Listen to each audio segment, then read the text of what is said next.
Une personne sur deux vit avec sans le savoir. Et même si on ne parle pas de VIH, le diabète n'est pas si anodin que ça. Il va perturber l'équilibre sanguin, ce qui va avoir un impact direct sur les organes vitaux, sur le métabolisme et sur la régénération de l'organisme. Et s'il est aussi important de savoir si ta glycémie est stable pour ne pas rentrer dans ce qu'on appelle le prédiabète, c'est que les chiffres sont totalement affolants. Sans même parler de diabète, 374 millions de personnes dans le monde souffrent de prédiabète, dont un tiers à moins de 40 ans. En 2030, donc dans pas si longtemps que ça, le diabète sera la 7e cause de mortalité dans le monde, alors qu'il s'agit d'une maladie qui est totalement évitable et qui est causée en partie par notre mode de vie et notre alimentation. Si tu ne veux pas faire partie de ces chiffres, je t'invite à regarder cette vidéo dans son intégralité pour savoir si tu souffres de prédiabète.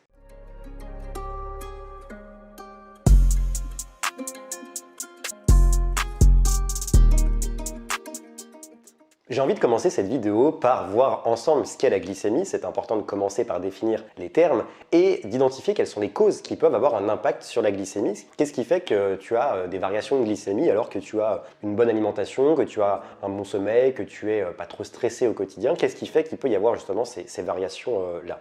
Mais juste avant, je tiens à te rappeler que tu peux participer à un quiz gratuit dans la description de cette vidéo pour définir ton profil d'addict au sucre. Et en identifiant justement parmi ces 4 profils d'addict au sucre, quel est le tien, je vais te donner des outils personnalisés que tu pourras intégrer directement dans ton alimentation pour que tu puisses réduire facilement ta consommation de sucre lent et de sucre rapide sans tomber notamment dans la frustration. Et si aujourd'hui tu sais que tu as on va le voir dans cette vidéo et tu vas le savoir par rapport aux signes que je vais évoquer ici, mais une variation glycémique, peut-être que tu as un prédiabète ou que tu as tout simplement le diabète de type 2 et que tu souhaites être accompagné sur ton alimentation pour que je puisse mettre en place une alimentation qui soit pas trop frustrante pour toi, dans ce cas-là, je propose des coachings. Je n'ouvre que 5 places de coaching individuel par mois. Il me reste 2 places déjà, seulement je dirais pour le mois de décembre. Donc si tu es intéressé, tu peux remplir un formulaire qui se trouve également dans la description de cette vidéo. Je tiens juste à te rappeler que si tu remplis le formulaire, alors il n'y a pas d'engagement à le remplir, mais tout de même, pour éviter que des dizaines de personnes le remplissent et que derrière j'ai plus de réponse de votre part, remplis-le quand même si tu es intéressé par un coaching, parce que j'ai des personnes qui remplissent le formulaire et quand je les recontacte au bout de 24 heures ou 48 heures, je n'ai plus de réponse. Donc c'est quand même assez frustrant pour les personnes qui souhaitent réellement être accompagné.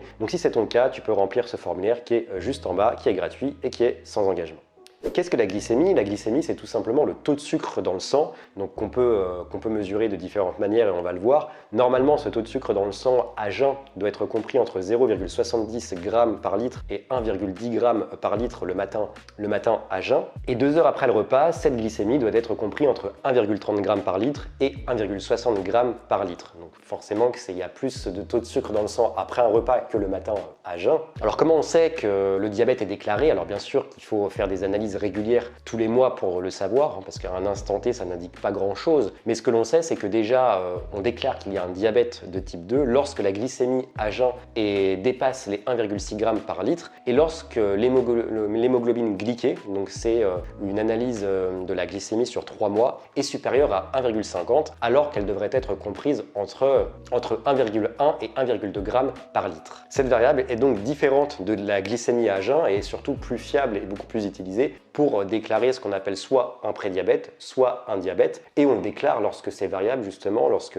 ces mesures vont dépasser les chiffres que je viens d'évoquer juste ici. Il n'est jamais drôle de se voir déclarer un diabète de type 2 puisque les répercussions du diabète sont conséquentes sur la santé. On a plus de risques de souffrir d'AVC, plus de risques également d'avoir des problèmes cardiovasculaires de manière générale. On est moins sensible à la douleur. On peut souffrir d'insuffisance rénale, on peut souffrir également de problèmes au niveau de la rétine, de glycation de la peau et on va en reparler dans cette vidéo. On a une plus forte vulnérabilité aux infections et là on va rentrer dans une période hivernale donc c'est aussi à ce moment-là souvent que ça devient problématique. Et on peut également souffrir d'une baisse des capacités cognitives et ça aussi on va en reparler de l'impact de l'hyperglycémie sur le cerveau. Il est tout à fait normal d'avoir des variations glycémiques durant la journée, tout le monde y est soumis. Le problème c'est que quand ces variations glycémiques surviennent de manière constante et régulière, de manière chronique, et le corps va avoir beaucoup plus de mal à libérer de l'insuline. Donc tu vas rentrer dans ce qu'on appelle de la résistance à l'insuline, ce qui fait que l'insuline, c'est l'hormone qui permet justement de stocker l'excès de sucre dans le sang, donc qui va prendre le sucre en trop dans le sang et qui va le stocker dans la graisse, dans les tissus adipeux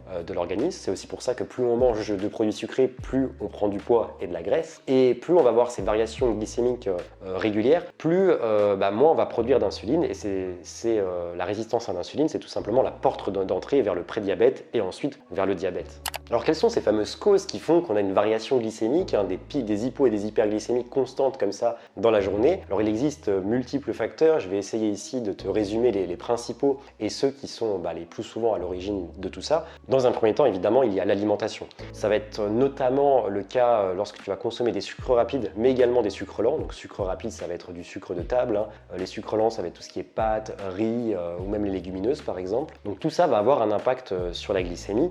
Il peut également s'agir d'une consommation excessive aussi d'excitants, donc de café, d'alcool, de thé, de chocolat, qui va avoir un impact sur la glycémie, et notamment si on en consomme sans forcément s'en soucier, parce que c'est le cas du thé ou du chocolat où je sais qu'on peut en manger sans forcément se dire que ça va avoir un impact sur le système nerveux et sur la glycémie. Et il y a aussi les graisses, puisqu'il n'y a pas que les sucres rapides et lents qui ont un impact sur la glycémie, sur le taux de sucre dans le sang. Les graisses également vont avoir ce rôle-là, puisque lorsque le corps ne va pas pouvoir digérer toutes les graisses, donc quand tu consommes trop de graisse, le corps ne va pas pouvoir toutes les digérer, et forcément que l'excès de graisse va se transformer en sucre, et ensuite va se transformer dans les tissus adipeux, et ensuite le corps va récupérer tout ça pour s'en servir comme énergie, et c'est là que ça va créer une hyperglycémie. Le deuxième facteur, c'est le stress chronique. Lorsqu'on est en situation de stress chronique, et j'en parle beaucoup sur cette chaîne YouTube, tu vas produire davantage de cortisol, donc cette fameuse hormone de l'éveil, qu'on peut aussi appeler hormone du stress, mais je préfère parler d'hormone de l'éveil, et cette fameuse hormone est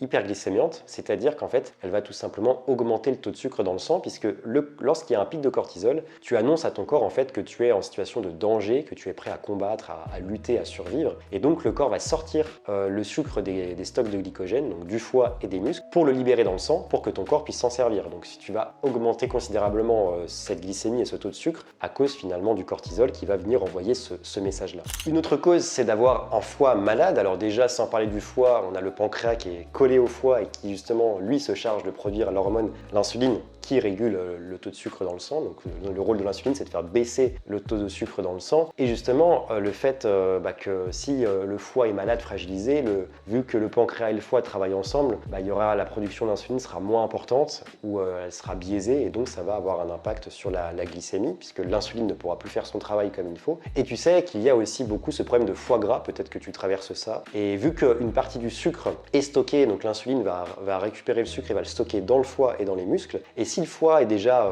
entouré de graisse, ça va ralentir ce processus-là. On aura beaucoup plus de mal à y mettre davantage de sucre à l'intérieur, et donc forcément, si le sucre n'est pas dans le foie ou dans les muscles, il se balade dans le sang, et donc ça fait que tu es en hyperglycémie, et donc que tu as trop de sucre dans le sang. Un autre facteur également, c'est le surpoids et l'obésité, et c'est aussi pour ça qu'il y a tant de problèmes de diabète. Le diabète de type 2 concerne notamment aujourd'hui des personnes de moins de 40 ans, notamment à cause du surpoids et du diabète, du surpoids et de l'obésité qui ne font qu'exploser dans les pays occidentaux et dans le monde de manière générale, puisque déjà le surpoids va entraîner ce qu'on appelle l'insulinorésistance, la résistance à l'insuline, et comme je te le disais en début de vidéo, c'est la porte d'entrée royale vers le diabète. Et il faut également savoir que lorsqu'une personne qui est obèse a donc plus de stock, a plus de graisse, de tissu adipeux, donc plus de stock pour stocker l'excès de sucre, et donc à la moindre variation, donc ça peut être une période de jeûne, ça peut être une période de stress, toute à la moindre justement variation, anomalie, le corps en fait va libérer du sucre dans le sang pour que justement le corps puisse s'adapter. Et sans parler de ça, on sait que les personnes en surpoids de toute manière ont beaucoup plus de risques de développer des problèmes métaboliques et donc d'avoir un impact sur la glycémie. Et chose dont on parle moins, mais c'est également des troubles alimentaires qui peut être une cause de variation glycémique. Et si je t'en parle, c'est que je suis passé par là, j'ai fait de l'hyperphagie et de la boulimie pendant de nombreuses années. D'ailleurs, si tu souffres d'hyperphagie et de boulimie et que justement ça a un impact sur ta glycémie, sur ta santé de manière générale, alors que tu essayes de faire tous les efforts possibles pour justement avoir une bonne alimentation, être en bonne santé, mais que ces crises d'hyperphagie et de boulimie viennent tout casser, j'ai une formation complète à ce sujet qui te permet d'identifier la raison, la cause de tes troubles alimentaires pour que je puisse te donner des outils de psychologie et de neurosciences poussés qui sont tirés donc de psychologues de renom et également de ma propre expérience puisque j'ai souffert pendant plus de 5 ans de troubles alimentaires, d'hyperphagie et de boulimie pour que tu puisses justement identifier les causes de tes troubles alimentaires et avoir des outils spécifiques pour lutter contre. En quelques semaines, tu puisses éradiquer totalement tes crises d'hyperphagie et de boulimie. Donc si ça t'intéresse, je te mets le lien de la formation juste en bas. C'est la formation ma plus vendue parmi mes 15 formations en ligne. Elle a déjà été suivie par plus de 500 élèves. Tu as tous les témoignages sur la page de présentation. Si jamais tu veux t'imprégner de la puissance de ce programme. Donc les troubles alimentaires vont déjà venir casser les rythmes biologiques du corps puisqu'on va manger à des heures invariables. On peut faire une crise à 15 heures, faire une crise à 20 heures, faire une crise en pleine nuit. Et donc forcément que le corps n'est pas fait pour avoir des périodes alimentaires comme ça qui sont variables. Normalement on est censé manger à des heures communes, strictes, pour que justement le corps puisse avoir un bon équilibre hormonal. Et de manière générale, une personne qui souffre de troubles alimentaires, elle ne va pas manger des brocolis en excès, elle va surtout aller vers des aliments très sucrés, très gras, qui vont avoir un impact direct sur la glycémie. Et vu que les crises peuvent survenir parfois plusieurs fois par jour ou tous les jours sur le long terme, forcément que ça va créer des problèmes sur la glycémie de manière chronique. Alors quels sont ces 6 signes de glycémie instable? On va les évoquer tout de suite. Et le premier, c'est évidemment, ça concerne vraiment le cœur du sujet de ma chaîne YouTube, c'est la fatigue, donc notamment après les repas et entre les repas. Donc là, on peut parler de deux choses différentes. On peut parler d'hypoglycémie réactionnelle, qui est en fait une fatigue qui va survenir lorsqu'on va manger un repas trop riche en sucre. On va avoir un pic de glycémie et en général, 1h30, 2 heures après le repas, on va avoir une baisse brutale de la glycémie. C'est ce qu'on appelle l'hypoglycémie réactionnelle et ça cause une grosse fatigue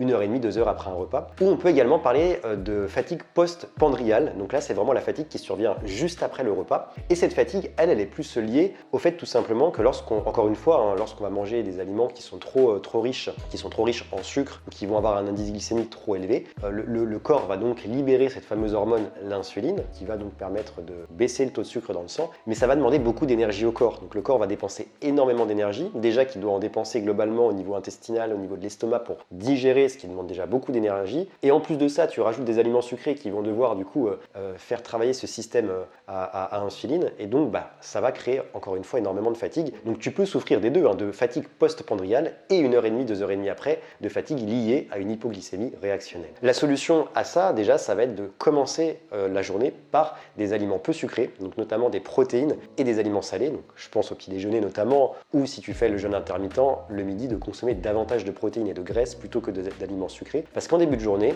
ou lorsque c'est ton premier repas, en faisant ça, tu vas justement limiter ta sensibilité à l'insuline. Et donc, si tu manges des sucres sur le reste de la journée, tu seras moins réactif à l'insuline et donc ça va moins provoquer ce pic d'insuline et donc ces fatigues qui y sont reliées. Et si malheureusement malgré tout ça tu as quand même de la fatigue après les repas, ce qui est intéressant c'est de se mettre en action tout simplement 15 à 30 minutes après le repas. Donc ça peut être d'aller marcher, ça peut être si tu es au travail de trouver des solutions pour rester peut-être debout pendant un petit moment, aller marcher, essayer de mettre juste ton corps un peu en action pour que tout simplement, pour que le corps pas déstocke les sucres contenus dans les muscles, mais au contraire envoie du sucre dans les muscles pour que tes muscles puissent s'en servir comme source d'énergie et ça va donc baisser ta glycémie. Le deuxième signe, c'est des variations constantes de l'humeur. Alors il faut savoir que lorsqu'on a des pics et des chutes de glycémie, cela va influencer énormément notre humeur puisque tout simplement les pics et les baisses de glycémie vont avoir un impact sur nos hormones. Lorsque tu es en hyperglycémie, tu vas sécréter notamment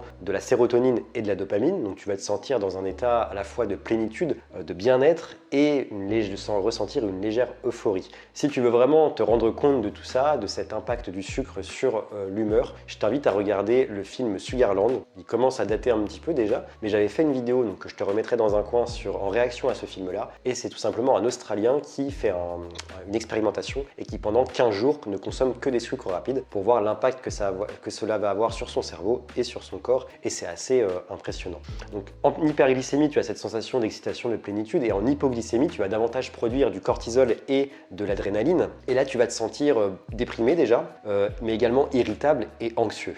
Et si on s'en tient aux études, d'après les articles et les études de Valérie Legendre, qui est psychologue et conseillère spécialisée en santé mentale à la Sun Life au Canada, elle nous dit justement que 30% des personnes diabétiques ont un risque de développer une dépression. Et encore pire, on sait que 14% des personnes diabétiques développent et ont un trouble anxieux généralisé. Et on sait que c'est notamment relié au changement d'habitude que ces personnes doivent opérer dans leur quotidien. C'est très difficile pour ces personnes mentalement de changer des habitudes alimentaires, de ne pas voir forcément de résultats aussi satisfaisant, et c'est notamment ça qui va créer de l'anxiété et de la déprime. Et d'après une autre étude que je te mets en lien juste en bas, il y a aussi le fait que les médiateurs pro-inflammatoires et le stress oxydatif qui est causé directement par le diabète va avoir un impact direct sur la santé mentale des personnes, puisqu'on sait qu'un stress oxydatif trop important dans l'organisme et une inflammation trop importante dans l'organisme est également à l'origine de la dépression et parfois de dépression sévère.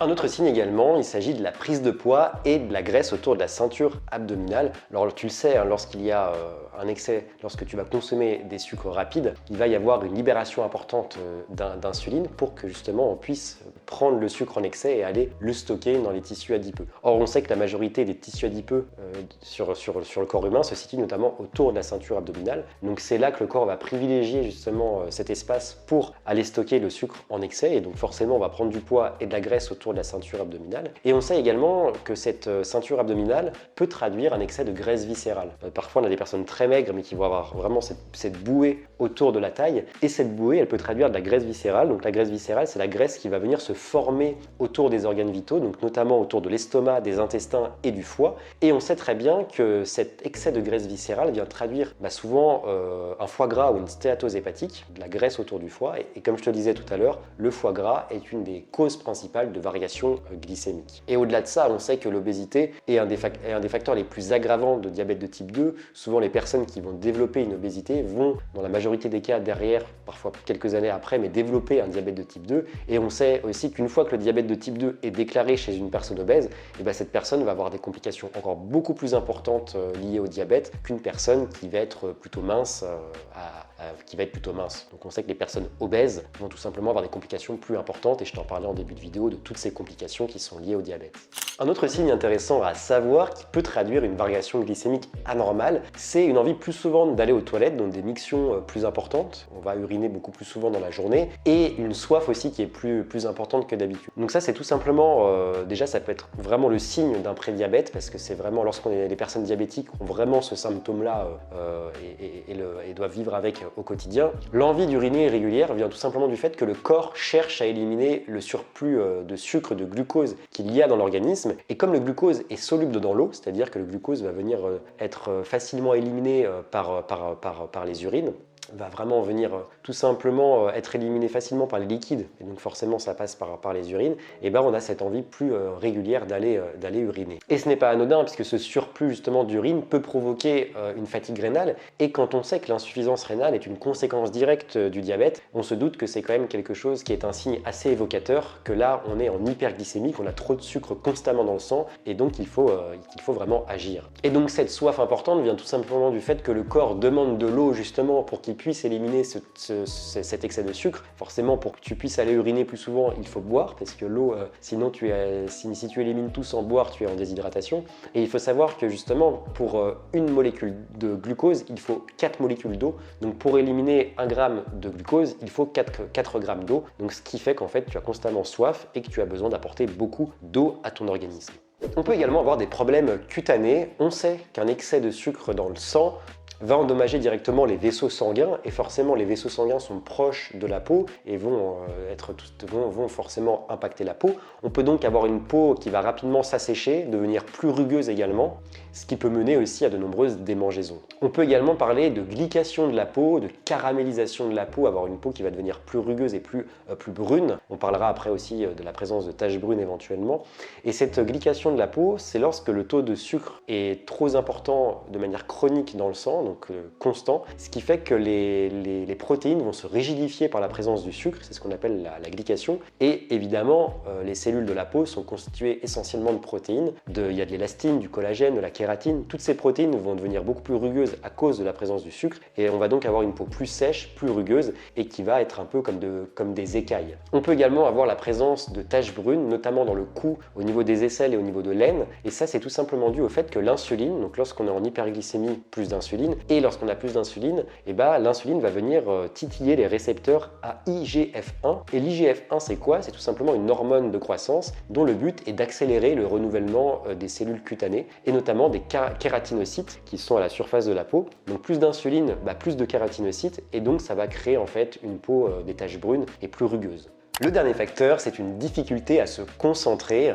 D'ailleurs, juste avant de développer ce point-là, je te rappelle que je prépare une nouvelle formation qui s'appelle Brain Power, où je vais te partager tout un plan alimentaire. Ça sera sous forme de challenge pendant un mois, où chaque jour, on sera ensemble. Et l'idée, c'est de te partager des conseils alimentaires, des astuces alimentaires pour que tu puisses te sortir de cette fatigue mentale et que tu puisses améliorer tes capacités cognitives. Si tu es constamment dans ce brouillard mental, que tu as du mal à te concentrer, à mémoriser, et ben ce programme, il sera fait pour toi. Si tu veux être au courant de la sortie de Brain Power, c'est tout simple. Il te suffit de t'inscrire à mes emails privés juste en bas. Donc tu retrouveras le lien pour t'y inscrire. C'est totalement gratuit et c'est le moyen pour moi de rester en contact avec toi et tu recevras en plus des petits conseils alimentaires avant la sortie de cette formation. Donc encore une fois, c'est juste en bas. Ce qu'il faut savoir, c'est qu'en période d'hyperglycémie, on va ressentir, il va y avoir un court-circuit au niveau neuronal. On va perdre cette vision que l'on peut avoir, une vision claire. Ça va être, les neurones vont être totalement excités par cet excès de sucre. Donc on va vraiment avoir du mal à se concentrer et ça peut créer aussi une hyperactivité. Hein. Et on sait que les enfants qui consomment beaucoup de sucre après peuvent développer des troubles, de l'hyperactivité, notamment ce qu'on appelle TDAH. Ça peut être une des causes, il y en a bien d'autres évidemment. En hypoglycémie, là c'est l'inverse. On va vraiment avoir du mal à se concentrer, on va être fatigué, on va vraiment avoir du mal à réfléchir tout simplement. Et c'est pas anodin quand on sait que le cerveau a besoin de 120 grammes de glucose par jour et on te recommande en général 200 grammes de glucose par jour via sucre rapide et sucre lent. Et donc le cerveau en consomme déjà 120 grammes. Donc il est évident que lorsque tu es en hypoglycémie, tu n'arrives plus à réfléchir, tu n'arrives plus du tout à te concentrer. On sait aussi que dans le cas de diabète de type 1 ou de type 2, il y a des risques beaucoup plus importants de développer une maladie d'Alzheimer, donc tout ce qui est maladie aussi neurodégénérative de manière générale, maladie d'Alzheimer et aussi de la démence. Et là, il y a plein d'études qui en parlent et qui démontrent le lien entre le diabète et la démence. Et en période d'hypoglycémie également, quand on sait à quel point le sucre peut venir stimuler la dopamine, cette hormone qui te permet d'être motivé, d'être dans l'action, en hypoglycémie tout simplement, tu vas, si tu as l'habitude d'être constamment en hyper et en hypoglycémie, quand tu seras en hypoglycémie, tu vas être en manque comme un drogué, en manque de dopamine et tu vas beaucoup plus de mal à te mettre au travail, à être motivé pour faire des tâches qui parfois sont très simples et donc ça va impacter forcément, encore une fois,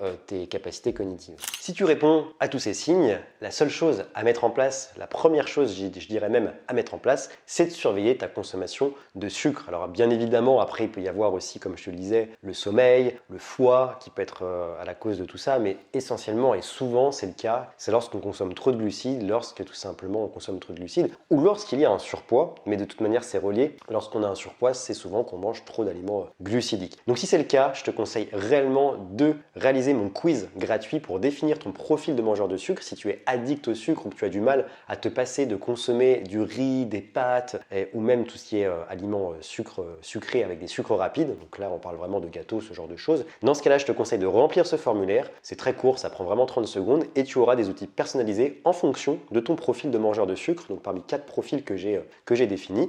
Et si tu souhaites vraiment avoir un plan alimentaire précis, que tu souhaites qu'on discute en one-to-one, en face à face, que je vois un petit peu quelles sont tes habitudes alimentaires et comment tu peux te libérer de tout ça pour avoir une alimentation qui soit beaucoup moins impactante pour ta glycémie, dans ce cas-là, comme je te le disais en début de vidéo, je te rappelle que j'ouvre 5 places de coaching uniquement par mois, déjà il me reste que 2 places au mois de décembre. Donc si tu souhaites déjà qu'on échange sans engagement, déjà qu'on puisse discuter ensemble de ton alimentation, de tes habitudes, etc., je te laisse remplir le formulaire juste en bas. Moi, je te recontacte dans les 48 heures maximum par email et ensuite on voit ensemble s'il est intéressant ou pas de mettre en place un plan alimentaire et de réaliser un coaching et je t'explique comment ça se déroule bien évidemment. Donc tout ça, tout est en bas dans la description de cette vidéo. Bien entendu, si tu as aimé et que tu aimes mon contenu, je t'invite à t'abonner à Terrain Bien-être, à mettre un pouce bleu juste en bas parce que ça permet aussi que la vidéo soit vue par plus de personnes et qu'on puisse partager ces conseils santé qui sont importants et qui vont être des challenges, des enjeux qui vont être de plus en plus importants dans les années à venir. C'est important que ces vidéos tournent et on connaît tous des gens qui ont ces problèmes de glycémie, de diabète. Donc c'est important de s'y intéresser. Je te laisse là, je te souhaite une très bonne journée. On se dit à la semaine prochaine pour une prochaine vidéo. Et comme d'habitude, reste au vert.